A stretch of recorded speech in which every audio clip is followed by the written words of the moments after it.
গণভোট নিয়ে শিগগিরই অধ্যাদেশ জারি করবে অন্তর্বর্তী সরকার। প্রধান উপদেষ্টার প্রেস সেক্রেটারি শফিকুল আলম একাত্তরকে জানান, মঙ্গলবারই অধ্যাদেশটির খসড়া অনুমোদন করবে উপদেষ্টা পরিষদ। আশা করা হচ্ছে এরপরই তফসিল ঘোষণা করবে নির্বাচন কমিশন। আর গণভোট ও সংসদ নির্বাচন একদিনে হওয়ায় ব্যাপক প্রচার চালাবে সরকার। আরও জানাচ্ছেন মোহন ইসলাম। একই দিনে গণভোট আর জাতীয় নির্বাচনের হালকা মেঘটাও কেটে যাবে সহসাই। প্রধান উপদেষ্টার ঘোষণা অনুযায়ী যা অনুষ্ঠিত হবে 2026-এর ফেব্রুয়ারির প্রথমার্ধেই। গণভোটের জন্য প্রয়োজনীয় আইন প্রণয়নে অধ্যাদেশ উত্থাপন করা হবে উপদেষ্টা পরিষদের আগামী বৈঠকে, যার খসড়াও চূড়ান্ত করেছে আইন মন্ত্রণালয়। আইন উপদেষ্টা কিন্তু বারবার বলেছেন যে এটা একটু প্রেস কনফারেন্সে বলেছেন গত বৃহস্পতিবার সম্ভবত যে 3-4 দিন লাগবে। এটা নিয়ে কাজ হচ্ছে, আপনি নিশ্চিত থাকেন, এটা নিয়ে কাজ করছে এবং খুব দ্রুত এই আইনটা করা হবে। এই সপ্তাহের মধ্যে আমরা তো আশা করছি এই সপ্তাহের মধ্যেই বা এই মঙ্গলবারের মধ্যেও দেখতে পারেন। এদিকে জুলাই সনদ বাস্তবায়নে অনুষ্ঠিত হবে গণভোট, যেখানে 4টি বিষয় উল্লেখ থাকবে ব্যালটে। সেই হিসেবেই হা বা না ভোট দিবেন ভোটাররা। 4টি বিষয় হচ্ছে নির্বাচনকালীন তত্ত্বাবধায়ক সরকার, নির্বাচন কমিশন ও অন্যান্য সাংবিধানিক প্রতিষ্ঠানে জুলাই সনদের আলোকে নিয়োগ, নিম্নকক্ষের ভোটের সংখ্যানুপাতে সংসদের উচ্চকক্ষ, প্রধানমন্ত্রীর মেয়াদ সীমিতকরণ ও সংসদে নারীর প্রতিনিধি বৃদ্ধি সহ দলগুলোর একমত হওয়া 30টি প্রস্তাব বাস্তবায়নে প্রধানমন্ত্রীর মেয়াদ সীমিতকরণ ও সংসদে নারীর প্রতিনিধি বৃদ্ধি সহ দলগুলোর একমত হওয়া 30টি প্রস্তাব বাস্তবায়নে বিজয়ী দলগুলো বাধ্য থাকবে। এর পাশাপাশি জুলাই সনদে থাকা অন্যান্য সংস্কারও বাস্তবায়ন করা হবে। একই দিনে দুই ধরনের ভোট হওয়ায় এ নিয়ে ব্যাপক প্রচারণা চালাবে অন্তর্বর্তী সরকার। এটার জন্য আমাদের ক্যাম্পেইনিং হবে, শুরু হবে খুব দ্রুত। কালচারাল মিনিস্ট্রি এটা নিয়ে কাজ করছে খুব দ্রুত। আপনারা দেখবেন যে এটা নিয়ে অনেক টিভিসি থাকবে, কমার্শিয়াল থাকবে, যেটা মানুষ দেখবেন, অনুধাবন করবেন কিভাবে করতে হয়। উনি হা দিবেন নাকি না ভোট দিবেন সে বিষয়ে যথেষ্ট এডুকেশনের জন্য যতগুলো ম্যাটেরিয়ালস তৈরি করা লাগে, ভিজুয়াল সবই তৈরি হবে।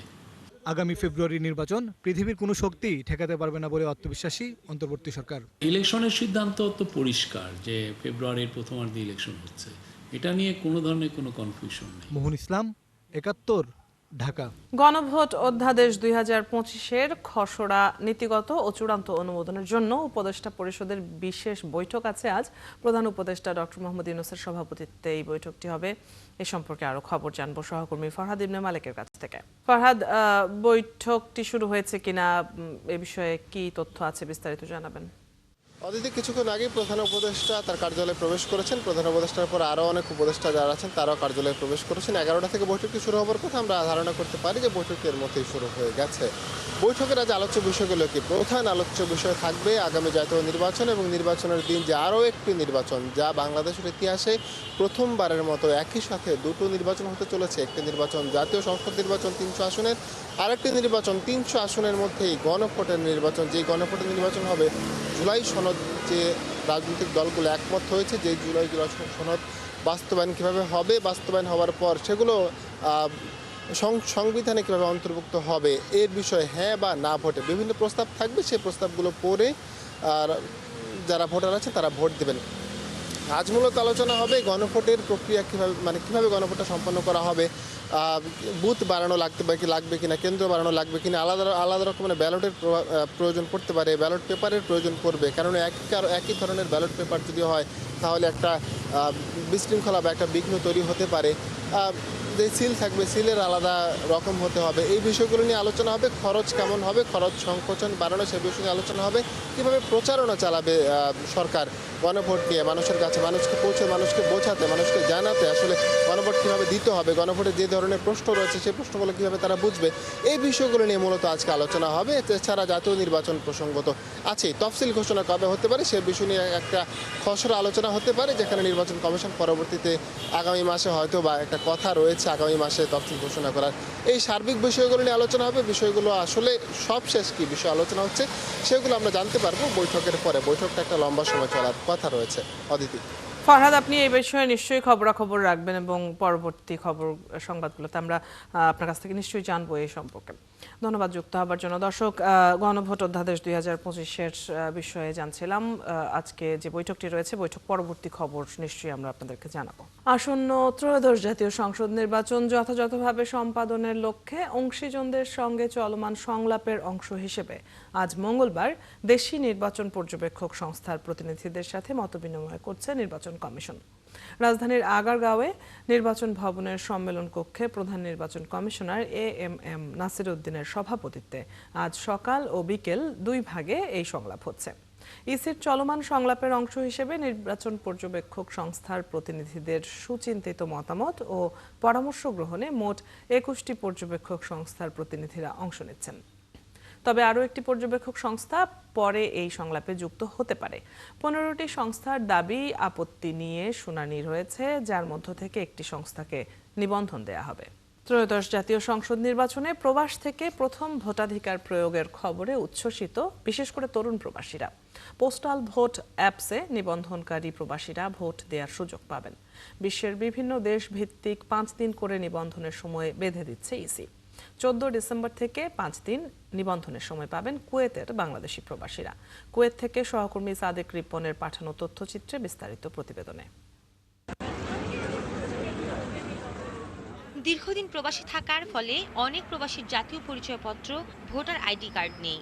2-3 মাসের জন্য দেশে স্বল্পকালীন ছুটি নিয়ে কাগজপত্র সংগ্রহ করে ফাইল টেবিলে টেবিলে ঘুরতে ছুটি শেষ হয়ে যায়, প্রবাসীদের করা হয় না জাতীয় পরিচয়পত্র। কুয়েতে রয়েছে প্রায় 3.5 লাখ প্রবাসী বাংলাদেশি, যার ফলে ত্রয়োদশ জাতীয় নির্বাচনে প্রথম ভোট দেওয়া থেকে বঞ্চিত হবেন অসংখ্য প্রবাসী। 2-3 বার চেষ্টা করছি, কিন্তু সময় থাকে না, যে তারিখ দেয় এরকম সময় পাই না। বিষয়টা এখন তো একটা প্রচার হয়নি, আমার মনে হয় আরো ব্যাপকভাবে প্রচার করাটা অনেক কিছু দরকার আছে। ব্যালট পেপার যে খামে পাঠানো হবে তার সঙ্গে থাকবে একটি ঘোষণাপত্র। ব্যালট পেপারে ভোট দেওয়ার পাশাপাশি ওই ঘোষণাপত্রেও স্বাক্ষর করতে হবে ভোটারকে। ভোটার যে নিজে ভোট দিয়েছেন সেটি উনি ঘোষণাপত্রে উল্লেখ করবেন এবং সেটিতে স্বাক্ষর করবেন। নির্দিষ্ট সময়ে নির্দিষ্ট স্থানে পৌঁছাতে হবে ব্যালট পেপার। একসময় প্রবাসীরা চিঠি লিখত, পোস্ট অফিসে ডাক মাধ্যমে চিঠি পাঠাতো। সাধারণ নিয়মে পাঠানো চিঠি সঠিক সময়ে পেত না, বিধায় রেজিস্ট্রি করে চিঠি পাঠাতো প্রবাসীরা। দেশে বিদেশের পোস্ট অফিসগুলো তখন সচল ছিল। আরো অন্যান্য যারা ব্লগার আছেন, কন্টেন্ট ক্রিয়েটর আছেন, সামাজিক মাধ্যমে যারা কাজ করেন, তারাও যদি এগিয়ে আসেন, যার প্ল্যাটফর্ম থেকে যদি আপনি হেল্প করেন রেজিস্ট্রেশনের জন্য, তাহলে খুবই ভালো। কিন্তু প্রযুক্তির কল্যাণে যোগাযোগ ব্যবস্থা সহজ হওয়াতে বন্ধ হয়ে গেছে চিঠি আদান প্রদান। অলস সময় পার করছে একসময় ব্যস্ত থাকা চিঠি আদান প্রদান কাজে নিয়োজিত পোস্ট অফিসের কর্মকর্তারা। চিঠি আদান প্রদান বন্ধ হয়ে যাওয়াতে অচল হয়ে গেছে দেশে বিদেশে অনেক পোস্ট অফিস। এই অবস্থায় দেশের পরিবর্তনে ভোটাধিকার প্রয়োগের মাধ্যমে প্রবাসীদের অংশগ্রহণ সঠিক সময়ে সঠিক জায়গায় পৌঁছাবে কিনা তা নিয়ে উদ্বেগ ও সংশয়ে প্রবাসীরা। যে অ্যাপ্লিকেশনটা চালু করা হয়েছে, অ্যাপ্লিকেশনের মাধ্যমে তার ভোট দেওয়ার ব্যবস্থা করা উচিত। বাংলাদেশ গভর্নমেন্টকে এটা ব্যবস্থা নিতে হবে, এম্বাসি থ্রুতে হোক, যেভাবে হোক এই ব্যালট পেপার পৌঁছানো। কুয়েতে বিএনপি ও সহযোগী সংগঠন প্রবাসীদের ভোট প্রদানে উদ্বুদ্ধ করা এবং সচেতনতা বৃদ্ধির কাজ করছে। প্রযুক্তির ব্যবহারে অ্যাপসের মাধ্যমে ভোটের প্রক্রিয়া সহজ করার দাবি ভোট প্রদানে আগ্রহী কুয়েত প্রবাসী বাংলাদেশিদের। সৃষ্টি ঘটক, ৭১। খাগড়াছড়িতে নির্বাচনী আমেজ পুরোদমে শুরু হয়নি এখনো, তবে এবারের নির্বাচন নিয়ে জেলার নারীরা বেশ আগ্রহী। তারা এমন প্রার্থী নির্বাচিত করতে চান যারা নারী বান্ধব কর্মসূচিকে প্রাধান্য দেবেন। বিশেষ করে নারীদের নিরাপত্তা নিশ্চিত করা, শিক্ষা, স্বাস্থ্য ও কর্মসংস্থানের সুযোগ সৃষ্টির দাবি তাদের। তবে তারা বলছেন সবার আগে প্রয়োজন নির্বাচনের সুষ্ঠু পরিবেশ। রূপায়ণ তালুকদারের তথ্য ও ছবিতে প্রতিবেদন। 9টি উপজেলা, 3টি পৌরসভা আর 38টি ইউনিয়ন নিয়ে গঠিত পার্বত্য জেলা খাগড়াছড়ি। একটি সংসদীয় আসনের এই জেলায় পাহাড়ি বাঙালি মিলে বিভিন্ন জাতিগোষ্ঠীর বসবাস, আর ভোটারের অনুপাতে নারী ভোটার প্রায় পুরুষের কাছাকাছি। এই নারীরা এবার ভোট দিতে বেশ আগ্রহী। নারী ভোটাররা বলছেন আসন্ন নির্বাচনে নারী বান্ধব প্রতিনিধি দেখতে চান তারা। ভোটের মাধ্যমে এমন একজন প্রার্থীকে জয়ী করতে চান যার মাধ্যমে নারীরা নিরাপদে চলতে পারবে, পাশাপাশি নারীদের অধিকার ও সম্মান রক্ষায় কাজ করবে তারা। আমরা যেন সুষ্ঠুভাবে নিরাপদে আমাদের পছন্দের প্রার্থীকে ভোট দিতে পারি, আর পাশাপাশি হচ্ছে নারীরা যেন সব জায়গায় নিরাপদ থাকে, স্কুল কলেজে গেলে, অফিসে আদালতে বাইরে গেলে যেন নিরাপদ থাকে, সব ধরনের যেন নিরাপত্তা দেয়, এরকম আমরা প্রার্থী চাই। যে আমাদের নারীদের নিয়ে চিন্তা ভাবনা করবেন, আর আমাদের নারীদেরকে নিরাপত্তা দিবেন, স্বাস্থ্য, শিক্ষা সব দিক থেকে যেন আমাদের মেয়েদেরকে দেয় সেরকম প্রার্থীকে আমরা চাই। খাগড়াছড়িতে যেহেতু পাহাড়ি বাঙালি মানুষের বসবাস, তাই সম্প্রীতি রক্ষার কথাও বলছেন অনেকে। যিনি পাহাড়কে শান্তিতে রাখতে চান বা রাখতে পারবেন সেই ধরনের প্রার্থী চান তারা।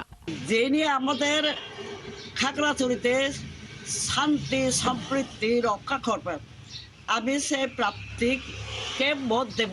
আমি যেন আমার ভোটটা সুষ্ঠুভাবে দিতে পারি এবং এমন একজনকে দিতে চাই যে পার্বত্য চট্টগ্রামে শান্তি বজায় রাখবে, যেখানে পাহাড়ি বাঙালির কোনো ভেদাভেদ থাকবে না, যেখানে নারীর মর্যাদা থাকবে। ভোট নিয়ে আগ্রহী এবার তরুণ ভোটাররাও। তারা চান এমন প্রার্থী আসুক যারা নারীদের শিক্ষার উপর জোর দেবেন, সেই সাথে কর্মসংস্থানের সুযোগ সৃষ্টি করবেন। প্রথম ভোট প্রার্থী হিসেবে এটাই চাইবো যে এখানে স্থানীয়ভাবে এমন একজন ভোটে জয়যুক্ত হোক যিনি হচ্ছে আমাদের নারী সমাজকে নিয়ে কাজ করবে, যাতে নারী সমাজ পিছিয়ে না থাকে। এমন একজন প্রার্থীকে ভোট দিব যিনি সমাজের কল্যাণের জন্য কাজ করবেন, দেশের জন্য কাজ করবেন, নারীদের সুরক্ষার জন্য কাজ করবেন, শিক্ষার জন্য কাজ করবেন। পার্বত্য চট্টগ্রামে শিক্ষা ব্যবস্থাকে যেন আরো উন্নত করে, আরো সুন্দর করতে পারে, আমরা যাতে আরো ভালোভাবে পড়ালেখায় উদ্বুদ্ধ হতে পারি, এমন প্রার্থীকে ভোট দিতে চাই। এখানে হচ্ছে নারীরা স্বাধীনভাবে চলাফেরা করতে পারে না, বিভিন্ন ধরনের হেনস্থার শিকার হয়। সেজন্য হচ্ছে এখানে হচ্ছে যে প্রার্থীকে আমি ভোট দিব তিনি যদি এগুলো নিরপেক্ষভাবে কাজগুলো করেন, যেমন হচ্ছে আমাদের নারীদের নিয়ে নারী ক্ষমতা নিয়ে কাজ করতে হবে তাকে। ২৭,৪৯৩ জন নতুন ভোটার সহ এ আসনের মোট ভোটার সংখ্যা ৫,৪২,৫৯৪ জন। এর মধ্যে প্রায় অর্ধেকের কাছাকাছি নারী ভোটার। মনিরা কাজুরি, ৭১। রাজুক প্লট বরাদ্দে দুর্নীতির অভিযোগে ক্ষমতাচ্যুত সাবেক প্রধানমন্ত্রী শেখ হাসিনা ও তার বোন শেখ রেহানা সহ ১৭ জনের বিরুদ্ধে করা মামলার যুক্তিতর্ক উপস্থাপন আজ। এই শুনানির জবানবন্দি শুনবেন ঢাকার ৪ নম্বর বিশেষ জজ আদালতের বিচারক মোহাম্মদ রবিউল আলম। এই মামলার প্রধান আসামি শেখ রেহানা। এর আগে ১৮ নভেম্বর এই মামলায় সাক্ষ্য গ্রহণ শেষ হয়। মামলায় ৩২ জনের সাক্ষ্য নেয় আদালত। গত ৩১ জুলাই ৩ মামলায় অভিযোগ গঠন করে বিচার শুরুর আদেশ দেয় আদালত। অভিযোগ গঠনের শুনানির সময়ে আসামিরা পলাতক থাকায় তাদের বিরুদ্ধে গ্রেপ্তারি পরোয়ানাও জারি করা হয়। প্লট বরাদ্দে দুর্নীতির অভিযোগে গত জানুয়ারিতে আলাদা ৬টি মামলা করে দুদক। সব মিলিয়ে ৬ মামলায় আসামি ২৩। এদিকে পূর্বাচলের প্লট বরাদ্দে অনিয়মের অভিযোগে শেখ হাসিনা, জয় ও পুতুলের বিরুদ্ধে ৩ মামলার রায় ২৭ নভেম্বর। দর্শক, নিম্ন আদালত প্রাঙ্গণে আছেন সহকর্মী মাইনুল মারুফ। এই মামলার বাকি তথ্য তার কাছ থেকে জানবো। মাইনুল, কখন শুরু হবে যুক্তিতর্ক উপস্থাপন, আর আজ কি রায় ঘোষণার তারিখ দেওয়ার কথা রয়েছে? কিন্তু এই যুক্তিতর্ক উপস্থাপন শুরু হবে এবং আমরা আইনজীবীদের সাথে কথা বলেছি এবং তারা যেমনটা জানিয়েছেন যে এই মামলায় আজকে যে এই রায়ের জন্য একটি তারিখ করতে পারে এবং সেই অনুযায়ী সেই তারিখেই কিন্তু এই পরবর্তীতে যে এই মামলার রায় তা কিন্তু হবে। অর্থাৎ এর আগে আমরা দেখেছি যে শেখ হাসিনার যেই বা তার পরিবারের যে মামলা 3টি রয়েছিল সেই মামলা কিন্তু রায়ের তারিখ দেওয়া হয়েছে ২৭ নভেম্বর।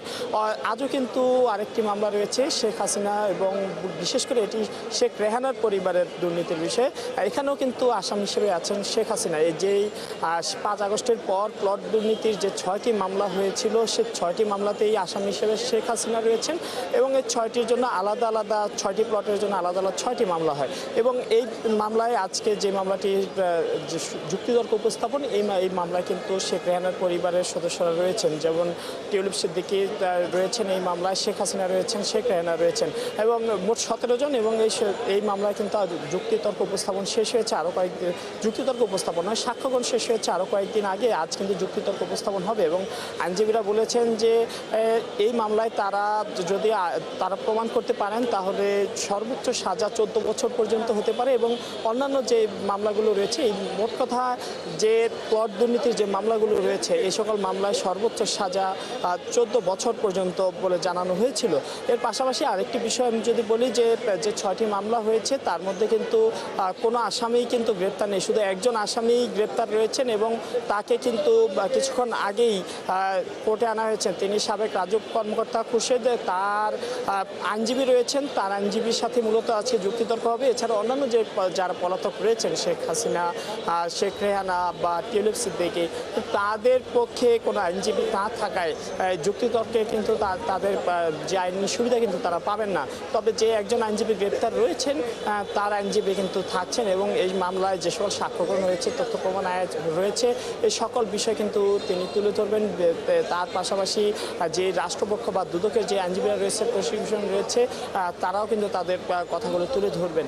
এবং আজকে যদি যুক্তিতর্ক শেষ হয় তাহলে এই মামলায়ও হয়তো রায়ের জন্য দিন নির্ধারিত হবে। এর আগে আমরা দেখেছি যে শেখ হাসিনার কিন্তু 5 আগস্টের পর মোট 2টি কিন্তু তার সাজার আদেশ হয়েছে বা রায় হয়েছে, সেগুলোর রায় ঘোষণা হয়েছে। মাইনুল, আপনার কাছ থেকে আমরা জেনে নিচ্ছিলাম আজকের মামলার প্রসঙ্গে। ধন্যবাদ যুক্ত হবার জন্য। দর্শক, সহকর্মী মাইনুল মারুফ নিম্ন আদালত থেকে যুক্ত ছিলেন এতক্ষণ।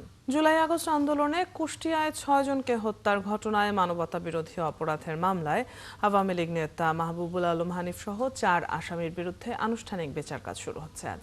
প্রসিকিউশনের সূচনা বক্তব্য দিয়ে বিচারপতি নজরুল ইসলাম চৌধুরীর নেতৃত্বাধীন আন্তর্জাতিক অপরাধ ট্রাইব্যুনাল 2-এ এই কার্যক্রম চলবে। এর আগে গত 2 নভেম্বর আনুষ্ঠানিক অভিযোগ গঠন করে বিচার শুরুর আদেশ দেয় ট্রাইব্যুনাল 2। আওয়ামী লীগ নেতা হানিফের বিরুদ্ধে সুনির্দিষ্ট 3টি অভিযোগ আনা হয়। এর মধ্যে রয়েছে উস্কানিমূলক বক্তব্য, ষড়যন্ত্র ও কুষ্টিয়ায় 6 জনকে হত্যার অভিযোগে ট্রাইব্যুনালে এই মামলা দায়ের হয়েছে।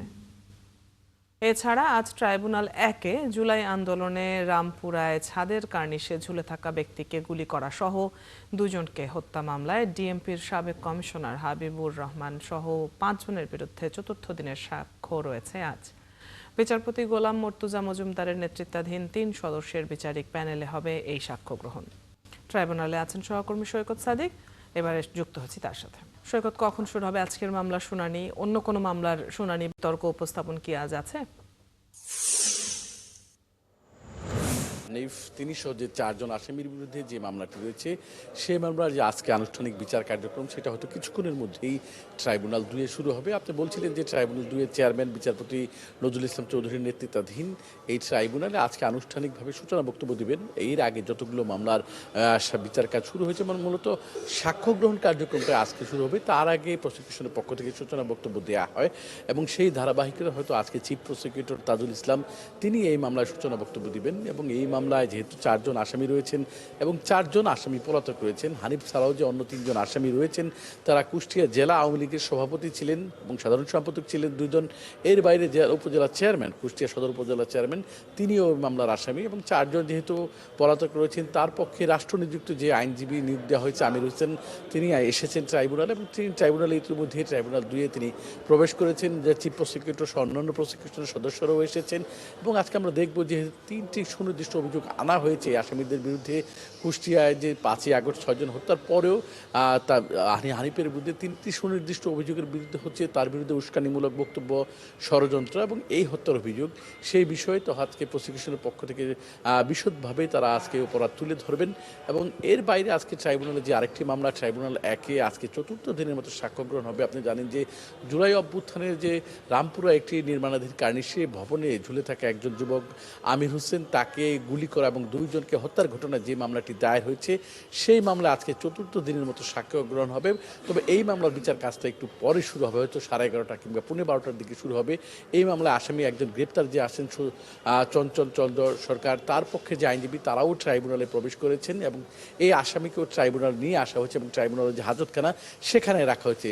সব মিলে অদ্বিতীয় এখন পর্যন্ত কার্যক্রম শুরু হয়নি, হয়তো কিছুক্ষণের মধ্যেই ট্রাইব্যুনাল 2-এর কার্যক্রম শুরু হবে এবং আমরা পরবর্তী সংবাদগুলিতে আমরা জানিয়ে দিতে পারবো যে আজকে এই সূচনা বক্তব্যে প্রসিকিউশনের পক্ষ থেকে হানিফের বিরুদ্ধে কি কি অভিযোগ আনা হয়েছে সেই নিশ্চয়ই আপনার মাধ্যমে আমরা তখন জানতে পারবো। সৈকত, ধন্যবাদ যুক্ত হবার জন্য। দর্শক, ট্রাইব্যুনালের খবর নিয়ে সহকর্মী সৈকত সাদিক যুক্ত ছিলেন এতক্ষণ।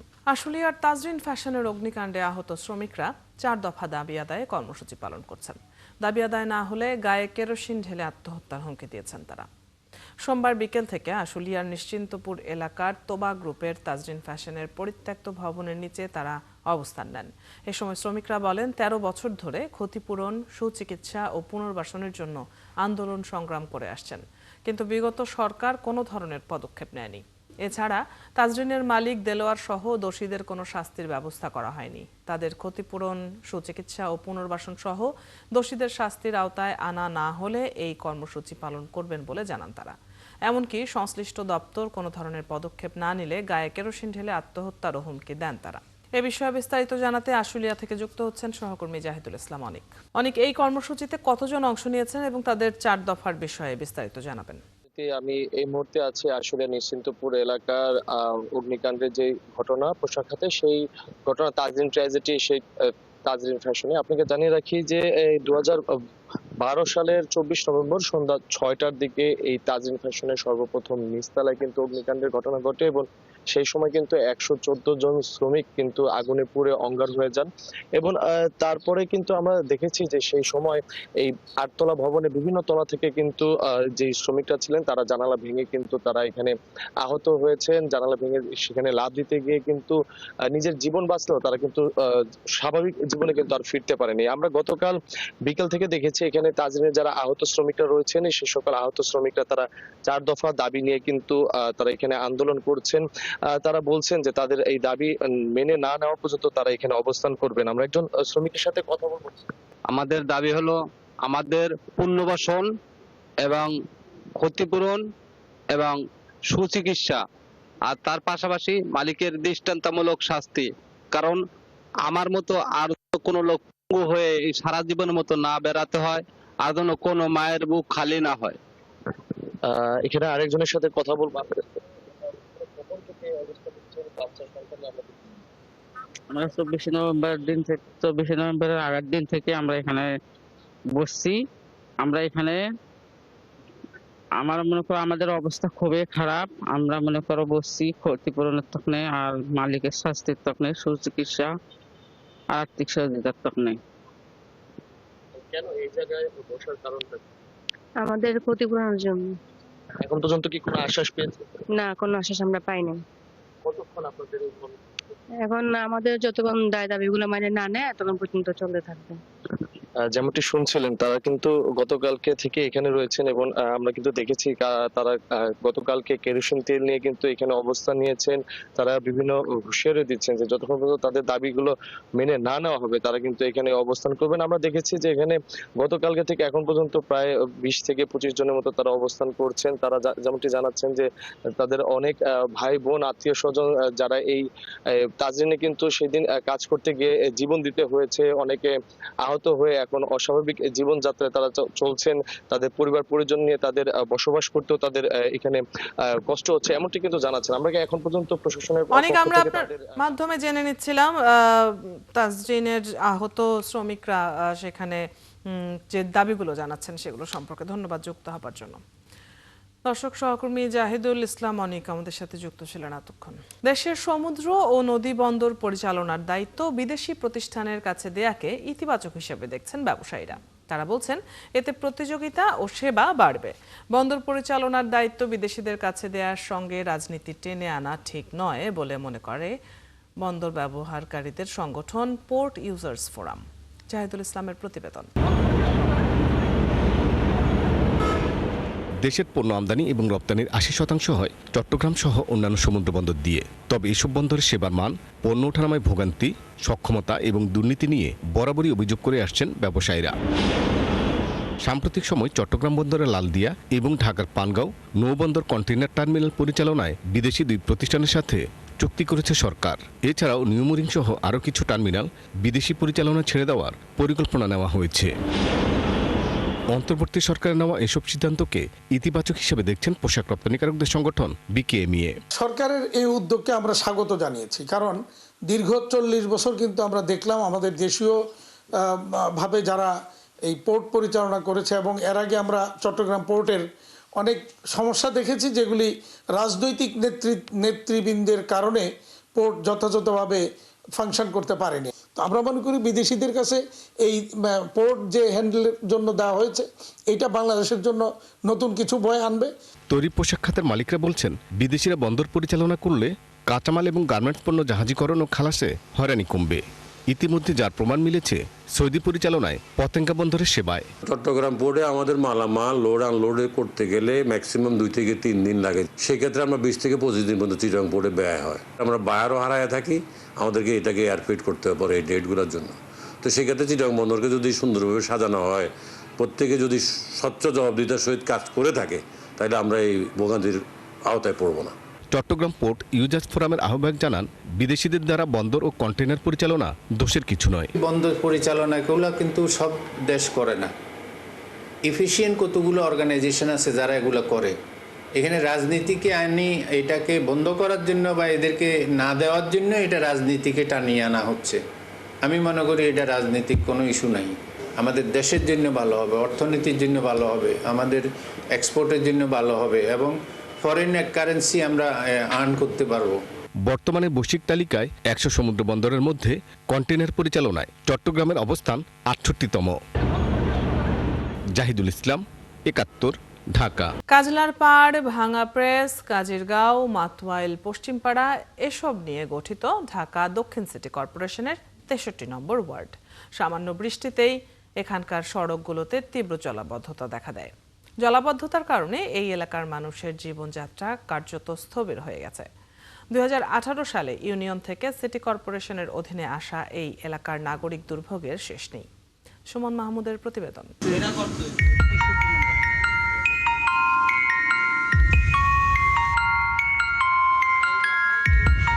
সড়কের জলাবদ্ধতার এই দৃশ্য ঢাকা দক্ষিণ সিটি কর্পোরেশনের 63 নম্বর ওয়ার্ডের মাতোয়াইলের শরীফপাড়ার। বৃষ্টির কারণে এখানকার সড়কগুলোতে তীব্র জলাবদ্ধতা দেখা দেয়। রিকশা বা অটোরিকশা কোনোটি চলাচল করতে পারে না এ রাস্তায়।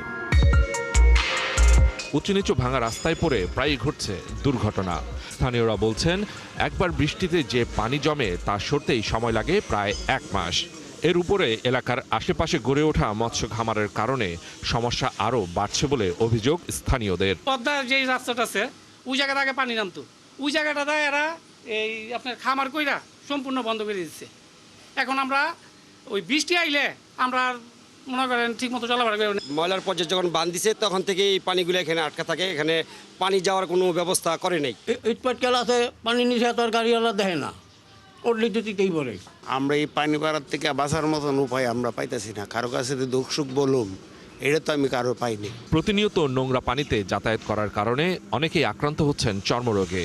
স্থানীয়দের অভিযোগ, পানি নিষ্কাশনের জন্য এসব এলাকায় এখন পর্যন্ত কোনো ধরনের ড্রেনেজ ব্যবস্থা করা হয়নি। পাও ঘা হয়ে যায় এবং আওয়া যাওয়া অনেক কষ্ট হয়, কিন্তু 5-6 মাস ধরে আমরা অনেক কষ্ট করতেছি। বিভিন্ন ধরনের চুলকানি পায়ের মধ্যে ওঠে, আবার বাসায় যাওয়া আসা যাওয়ার করতে অনেক সমস্যা হয়, বাচ্চা কাচ্চাদেরকে নিয়ে অনেক সমস্যা হয়। স্থানীয়দের অভিযোগ স্পষ্ট, সিটি কর্পোরেশনের অন্তর্ভুক্ত হয়েও তারা নাগরিক সুবিধা থেকে বঞ্চিত। পানি নিষ্কাশনের জন্য কার্যকর কোনো ড্রেনেজ ব্যবস্থা না থাকায় দীর্ঘ 6 মাস ধরে তাদের এই দুর্ভোগ পোহাতে হচ্ছে। এই পানি জমার কারণে দেখা যায় মশা বা আর অন্যান্য আদার্স অনেক রোগবালাইয়ের প্রতি, কারণ এই পানিগুলো পারানো তো আমাদের ঠিক না। অনেক এমপি মন্ত্রী আইছে, অনেক তারপরে কমিশনার আইছে, অনেকজনে মাইপা নিছে, আমাদের কাজটা কেউ করে নাই। এই বিষয়ে ঢাকা দক্ষিণ সিটি কর্পোরেশনের বক্তব্য, নতুন ওয়ার্ডে অনেক জায়গাতেই এখনো উন্নয়ন কাজ শুরু হয়নি, তবে জলাবদ্ধতার বিষয়ে পদক্ষেপ নেওয়ার কথা জানিয়েছে দক্ষিণ সিটি কর্পোরেশন। ময়লার ভাগাড়ের জন্য তাদের পানির বা জলাবদ্ধতার সৃষ্টি হচ্ছে, এটা পরিপূর্ণভাবে সঠিক নয়, কারণ এখানে কোনো ড্রেনেজ সিস্টেমটাই নাই। নাম্বার 2 হলো ওখানে যে জলাশয়গুলি আছে ওই জলাশয়গুলি কিন্তু এটা প্রতিটা সেগমেন্ট করে তারা মাছ চাষ করছে। মাছ চাষ করতে যে বিভিন্ন জায়গায় কিন্তু প্রতিবন্ধকতার সৃষ্টি হয়েছে। সো এই সৃষ্টির ফলে কিন্তু পানি যে গতিতে পানিটা যাওয়ার কথা ছিল সেই গতিতে কিন্তু পানি যাচ্ছে না। গেল 6 বছর ধরে এই দুর্ভোগ পোহাচ্ছেন স্থানীয়রা। আশ্বাস নয়, তারা এবার সমাধান চান। সুমন মাহমুদ, 71, ঢাকা। দর্শক, এই মুহূর্তে আন্তর্জাতিক অপরাধ ট্রাইব্যুনালে সাংবাদিকদের সাথে কথা বলছেন প্রসিকিউটর। আমরা সরাসরি যুক্ত হচ্ছি সেখানে। বিস্তারিত উপস্থাপন করি এবং অনারেবল ট্রাইব্যুনাল সামগ্রিক দিক বিবেচনায় তাদের বিরুদ্ধে ফর্মাল চার্জ এবং সাক্ষ্য প্রমাণ অন্যান্য বিবেচনায় নিয়ে অভিযোগ গঠন করেন।